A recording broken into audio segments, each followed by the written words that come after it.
ধরেন আপনার একটা ফ্রেন্ড আজকে আপনাকে নক দিয়ে বলল, দোস্ত তুই এই সাইটে লগ ইন করলে তুই ইনস্ট্যান্ট 250 টাকা বোনাস পাবি। তো আপনি সিম্পলি আপনার ফ্রেন্ডের কথা মতো সাইটে গেলেন, লগ ইন করলেন, বাট টাকা পাইলেন না। তো এমন করে কিন্তু হ্যাকাররা আপনাকে হ্যাক করতে পারে। আপনার ফোনের সকল যাবতীয় তথ্য, আপনার সকল ইমেজ, আপনার সকল স্মৃতি তারা চুরি করতে পারে। এবং তারা চাইলে কিন্তু আপনার ফোনের যে ফ্রন্ট ক্যামেরা আছে তা কিন্তু তারা হ্যাক করে আপনার ফোন থেকে প্রত্যেকটা সেকেন্ডের ইমেজ আপনার ফোন থেকে তুলে ফেলতে পারে। এবং এটা হচ্ছে হ্যাকিংয়ের পাওয়ার। তো আজকে আমরা এই ভিডিও থেকে কিংবা এই কোর্স থেকে আমরা শিখবো আমরা কেমন করে আমাদেরকে সেফ রাখতে পারি, এবং বেসিক হ্যাকিং সম্পর্কে আমরা জানবো যে আসলে হ্যাকাররা কী অ্যাটাক ইউজ করে থাকে এবং আপনি কেমন করে নিজেকে সোশ্যাল মিডিয়াতে সেফ রাখতে পারেন। সকল জিনিস আমরা এই কোর্স থেকে জানার চেষ্টা করব। তো চলুন আর বকবক না করে আমাদের সবার জন্য সাইবার সিকিউরিটি কোর্সটি শুরু করা যাক। আরেকটা কথা সেটা হলো যে এই কোর্সটা মেনলি বেসিক কিংবা বিগিনার্সদের জন্য, যারা অ্যাডভান্স লেভেলে আছেন তারা অন্য কোনো কোর্স দেখতে পারেন। প্রথমে আমরা জানবো সাইবার সিকিউরিটি জিনিসটা কী। ইন্টারনেটের মাধ্যমে আমরা যে ডিজিটাল ডিভাইসগুলো ব্যবহার করি সে ডিভাইসগুলোকে আমরা যেভাবে সেফ রাখতে পারি সেটা হচ্ছে সাইবার সিকিউরিটি। আর হ্যাকিং জিনিসটা কি? হ্যাকিং হলো কোনো একটি সিস্টেমের ত্রুটি বের করা, এবং যারা হ্যাকিং করে থাকে তাদেরকে বলা হয় হ্যাকার। হ্যাকাররা মূলত 3 ধরনের হয়ে থাকে। একটা হচ্ছে হোয়াইট হ্যাট হ্যাকার। এরা মেনলি ভালো কাজে হ্যাকিংটা করে থাকে। যেমন একটা কোম্পানির সিস্টেমে একটা ত্রুটি আছে এবং তারা সেই ত্রুটিটা বের করে সেই কোম্পানিকে হেল্প করলো, এটা হচ্ছে হোয়াইট হ্যাট হ্যাকারদের কাজ। এবং সেকেন্ডে আমরা জানবো হচ্ছে ব্ল্যাক হ্যাট হ্যাকার সম্পর্কে। ব্ল্যাক হ্যাট হ্যাকাররা আপনার মেনলি বিভিন্ন ধরনের ইল্লিগাল কাজে হ্যাকিংটা করে থাকে এবং এর ফলে বিভিন্ন কোম্পানির ক্ষতি হয়। যেমন ধরেন একটা ব্যাংক কোম্পানি আছে এবং ব্ল্যাক হ্যাট হ্যাকাররা সেই কোম্পানির টাকা পয়সাগুলো চুরি করলো এবং তারা কিন্তু এটা ইল্লিগাল কাজে করছে এবং এই জন্যে তাদেরকে বলা হয় ব্ল্যাক হ্যাট হ্যাকার, তারা খারাপ কাজে হ্যাকিংটা করে থাকে আর কি। আর থার্ড হচ্ছে গ্রে হ্যাট হ্যাকার, যারা মেনলি 2 ধরনের কাজই করে থাকে, ভালো কাজও হ্যাকিং করে আবার খারাপ কাজও হ্যাকিং করে থাকে। আর ফোর্থ এক ধরনের হ্যাকার আছে যেটা হচ্ছে ব্লু হ্যাট হ্যাকার। তারা মেনলি ব্যক্তিগত কোনো শত্রুতার কারণে হ্যাকিং করে থাকে। যেমন আপনার সাথে আমার শত্রুতা আছে, আমি আপনাকে হ্যাক করলাম, এটা হচ্ছে ব্লু হ্যাট হ্যাকারদের কাজ। এখন আমরা জানবো বিভিন্ন ধরনের হ্যাকিং অ্যাটাক সম্পর্কে এবং আপনি কেমন করে নিজেকে এই সকল অ্যাটাক থেকে সেফ রাখতে পারেন তা সম্পর্কে জানবো। প্রথমে জানবো হচ্ছে ম্যালওয়্যার অ্যাটাক সম্পর্কে। ম্যালওয়্যার এক ধরনের ম্যালিশিয়াস সফটওয়্যার। হ্যাকাররা এই সকল সফটওয়্যার আপনার ডিভাইসে বিভিন্নভাবে ইনস্টল করতে পারে এবং ইনস্টল করার মাধ্যমে আপনার ওপর অ্যাটাক করতে পারে। বাট এটি যখন ইনস্টল হয় তখন আমরা টের পাই না, কারণ এর ডাউনলোডিং এবং ইনস্টলিং প্রসেসটা হয় ব্যাকগ্রাউন্ডে। আমরা যখন অনলাইনে ব্রাউজিং করি তখন এই সকল ম্যালওয়্যার সফটওয়্যার আমাদের পিসিতে কিংবা ফোনে ইনস্টল হতে পারে। যেমন আমি একটা মুভি সাইটে গেলাম, সেখানে গিয়ে আমি ডাউনলোডে ক্লিক করলাম, তখন এমন হতে পারে যে আমি ডাউনলোডে ক্লিক করছি বাট ডাউনলোড হচ্ছে আমার পিসিতে সেই ম্যালওয়্যার সফটওয়্যারটি।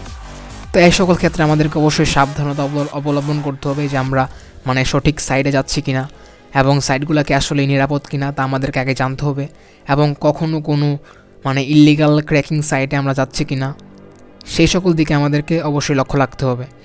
এবং পাশাপাশি আমরা একটা কাজ করতে পারি, সেটা হচ্ছে নেটওয়ার্কে আমাদের কী ডাটা আদান প্রদান হচ্ছে সে সকল দিকে আমরা ট্র্যাকিং করতে পারি। এবং তার জন্য আমরা নেটওয়ার্ক প্রোটোকল অ্যানালাইজার ইউজ করতে পারি। পিসির জন্য আমরা ইউজ করতে পারি ওয়্যার শার্ক এবং মোবাইলের জন্য আমরা ইউজ করতে পারি নেটওয়ার্ক ইউটিলিটিস। এবং এ সকল করার মাধ্যমে আমরা ম্যালওয়্যার অ্যাটাক থেকে নিজেদেরকে সেফ রাখতে পারি। তো ভিউয়ার্স, এখন আমরা জানবো হ্যাকিংয়ের ফিশিং সম্পর্কে। আমাদের হ্যাকিংয়ের ফিশিং এবং রিয়েল লাইফের মাছ ধরার ফিশিংয়ের মধ্যে কিন্তু একটা মিল আছে। আমরা আমাদের মাছ ধরার ফিশিংয়ের ক্ষেত্রে কী করি? আমরা মিলে একটা বড়শি নিয়ে যাই, নদীর ধারে গিয়ে বসি এবং সেখানে গিয়ে মাছ ধরি। তো সেখানে মাছ কিন্তু বড়শির মধ্যে যেই একটা টোপ থাকে সেই টোপটা কিন্তু মাছ গিলে এবং সে কিন্তু আমাদের ফাঁদে পা দেয় এবং এমন করে সে কিন্তু ফিশিংয়ের শিকার হয়। তো রিয়েল লাইফে হ্যাকিংয়ের ফিশিংটাও কিন্তু অনেকটা এরকমই। হ্যাকাররা আপনার জন্য একটা ফাঁদ পাতবে এবং আপনি যখন সেই ফাঁদে পা দিবেন তখন আপনারা হ্যাকারের ফিশিংয়ের শিকার হবেন। আমি আমার সেই আগের এক্সাম্পলটা টেনে নিয়ে আসি। আপনাকে ধরুন আপনার একটা ফ্রেন্ড ইনবক্স করে নক দিয়ে বললো, দোস্ত তুই এখানে লগ ইন করলে তুই এত টাকা পাবি। তো আপনি সেখানে গেলেন, সেখানে গিয়ে বলতেছে যে আপনাকে আপনার অ্যাকাউন্ট খুলতে হবে, তার জন্য আপনার ফেসবুকে লগ ইন করতে হবে আগে। তো আপনি সিম্পলি আপনার ফেসবুকের পাসওয়ার্ড আইডি দিয়ে লগ ইন করলেন এবং অ্যাকাউন্টটা ক্রিয়েট করলেন।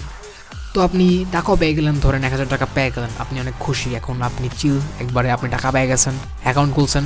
বাট আপনি যখন আবার ফেসবুকে ঢুকে লগ ইন করতে গেছেন তখন দেখলেন যে ধরা খেয়ে গেছেন, আপনি আর লগ ইন করতে পারতেছেন না, আপনাকে বলতেছে আপনার পাসওয়ার্ড ইনকারেক্ট। তো এখন তো আপনি ভাবতেছেন আসলে কী হইলো।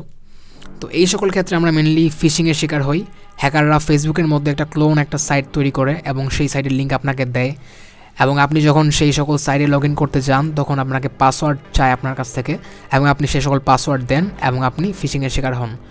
তো এটা থেকে বাঁচার উপায় হচ্ছে আপনি একটু খেয়াল রাখবেন যে আসলে আপনি ফেসবুকে লগ ইন করতেছেন নাকি ফেসবুকের মতো দেখতে একই রকম চেহারা, মানে জোড়া ভাইয়ের মতো চেহারা অন্য কোনো সাইটে আপনি লগ ইন করতেছেন নাকি অন্য কোনো সাইটে লগ ইন করতেছেন। তো এটা অনেক সময় আমরা খেয়াল করতে পারি না, এই জন্য আমরা ফিশিংয়ের শিকার হই। একটা কথা আপনি খেয়াল করবেন যে আসলে facebook.com এবং facebookoffer.com কিন্তু সেম না, দুটো সম্পূর্ণ ভিন্ন সাইট ভাই, একটু খেয়াল করবেন জিনিসটা। কারণ facebook.com হচ্ছে ফেসবুকের নিজস্ব ডোমেইন এবং facebookoffer.com কিন্তু ফেসবুকের ডোমেইন না, এটা অন্য কোনো ভিন্ন কোনো কোম্পানি কিংবা অন্য কোনো হ্যাকারের ডোমেইন হতে পারে, এবং সেই ক্ষেত্রে আপনি এই সকল সাইটে লগ ইন করে কিন্তু হ্যাকিংয়ের শিকার হতে পারেন।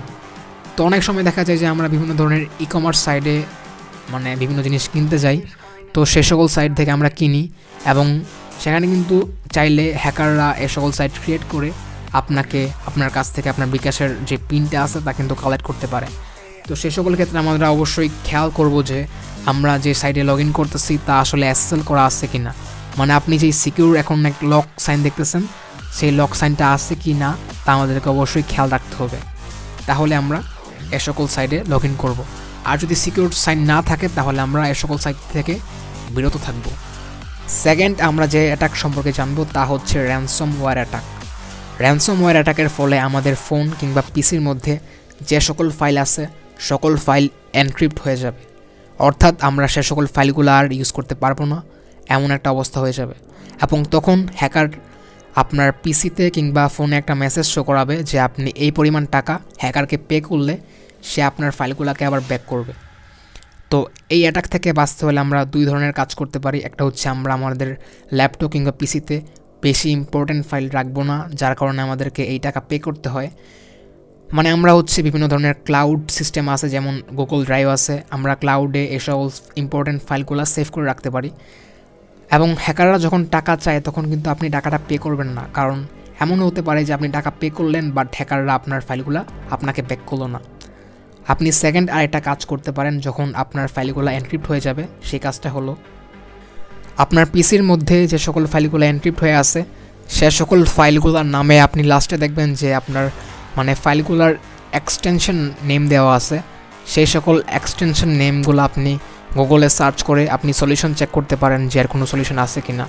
অনেক সময় এমন হয়ে থাকে যে হ্যাকাররা আপনার পিসি থেকে সে সকল সাইটগুলো ব্লক করে দেয়, মানে যেই সকল সাইটে এর সলিউশন আছে তা ব্লক করে দেয় যাতে করে আপনি কোনো সলিউশন পান না। তো সেক্ষেত্রে আপনি আরেকটা কাজ করতে পারেন, সেই কাজটা হলো আপনি আপনার অন্য একটা ডিভাইস থেকে সার্চ করে দেখবেন এ সকল এক্সটেনশনের নাম যে আসলে কোনো সলিউশন আছে কি না, এবং সলিউশন থাকলে এবং সেই সকল সলিউশনগুলো আপনি অ্যাপ্লাই করবেন এবং ফলে আপনি আপনার ফাইলগুলো আবার ব্যাক পেয়ে যাবেন। থার্ড, আমরা যে অ্যাটাক সম্পর্কে জানবো তা হচ্ছে স্পাইওয়্যার অ্যাটাক। স্পাইওয়্যার অ্যাটাকের মাধ্যমে হ্যাকাররা আপনার ওপর নজরদারি করতে পারে।